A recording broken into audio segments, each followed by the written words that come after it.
JNTRS classes में आपका स्वागत है। आज हम लोग देखेंगे 10th का हिंदी का एक चैप्टर है जिसका नाम है दही वाली मम्मा। उसको हम लोग पूरा एक दिन में ही उस पूरा चैप्टर को पढ़ लेंगे, जिससे हमको एक भी प्रश्न छूटने की संभावना नहीं रहेगी। देखिएगा, देखेंगे इसका ट्रिक हमने बनाया है।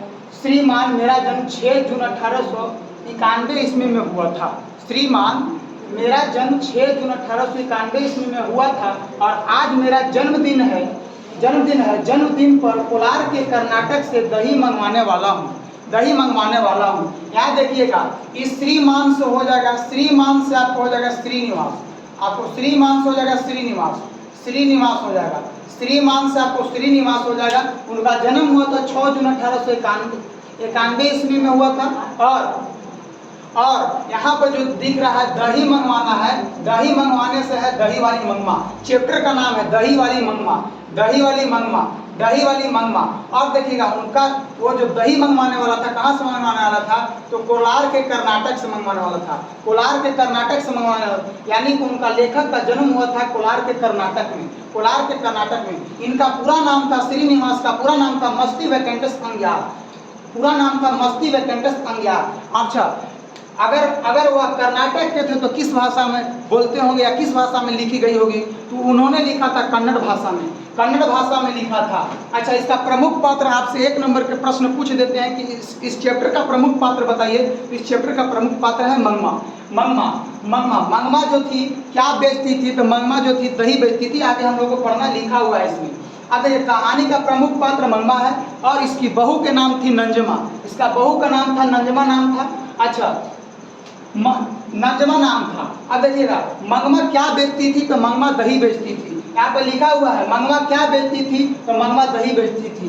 मंगमा आते जाते किससे बात किया करती थी? तो आते जाते दही वो जब बेचने के लिए जाती थी तो वह किसी न किसी के घर, मान के चलिए दही बेचने के लिए कोई भी जाता हो व्यक्ति, तो ज़्यादा लगाव होने के कारण उसके घर में बैठने उठने लगता है लोग। उसी प्रकार से जब जाती थी दही बेचने के लिए तो वह माँ जी के यहाँ वह बैठ करके बात किया करती थी। जब जाती थी उस समय भी बात किया करती थी, आती थी उस समय भी बात किया करती थी। आप ध्यान दीजिएगा, अब यहाँ था कि मंगमा जिस रास्ते से गांव से निकलती होगी तो किसी न किसी रास्ते से जरूर जाती होगी।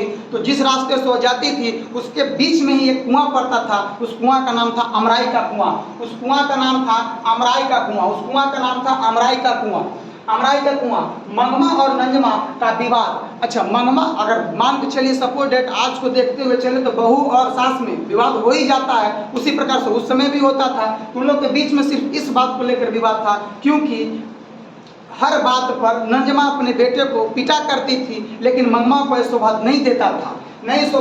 तो विवाद किस लिए था? मंगमा और नंजमा के बीच विवाद इसलिए था क्योंकि वह पोते को मारते हुए देखना नहीं चाहती थी। वह मारते, लेकिन उसकी माँ हरदम मारते रहती थी। आगे देखिए, अगला नोट पॉइंट है ये जो था श्रीमान जो था, ऊपर में भी लिखा दिया श्रीमान से श्रीनिवास। लेकिन वह लिखे थे कन्नड़ में, लेकिन हिंदी में रूपांतरण किया था। उनका नाम था B.R. नारायण। उनका नाम था B.R. नारायण। अगला देखिएगा, मंगमा ने बहू को क्या क्या दिया? देखिए, शादी हुई थी उनकी, बेटे की शादी हुई तो बेटे की शादी में कोई न कुछ देता है। तो सास थी तो उन्होंने दिया था कर्णफूल दिया था, कड़े दिए थे, झुमकी दी थी, पदक दी थी और आदि दी थी, जिसकी चर्चा किताब में नहीं की गई है। अब ध्यान से देखिएगा, जितनी चर्चा की गई थी उतनी बता दी गई है। ऑब्जेक्टिव में भी पूछ सकता है कि मंगमा बहू को क्या क्या दी थी, और उसमें 4 ऑप्शन दे देंगे, उसमें एक शामिल कर देगा कर्णफूल, बाकी उसमें ऑप्शन देगा ही नहीं, दूसरा मंगमा आपको दे देगा। तो आप याद रखिएगा, कर्णफूल, कड़े और झुमकी, पदक आदि दिए थे। अब देखिएगा, मंगमा के पास क्या क्या था? मंगमा के पास क्या क्या था? तो मंगमा के पास सिर्फ गाय, बैल और कुछ पैसे थे। इसके अलावा उसके पास कुछ और नहीं थे। इसमें जिक्र भी किताब में नहीं किया है। उसके पास क्या क्या थे? गाय थे, बैल थे और पैसा था। गाय था, बैल था और पैसा था। आप देखिएगा, इस मंगमा की शादी हो चुकी थी, लेकिन इसका पति नहीं लगाता था, जिसके कारण उस गांव में एक आवारा जुगारी लड़का, बोलिए, उसका नाम था रंगपा, जो मंगमा से शादी करना चाहता था, लेकिन मंगमा ऐसा नहीं करना चाहती थी। आप ध्यान से देखिएगा, रंगपा एक कैसा लड़का था? तो रंगपा शौकीन मिजाज के आदमी, शौकीन मिजाज के आदमी जो दिन भर नशा में रहता हो, सिर्फ शौकीन। शौकीन का मतलब होता है कि सिर्फ उसकी चाह बहुत सारा चीज चाह रखेगा। वैसा आवारी जुआरी लड़का, तो वो क्या था,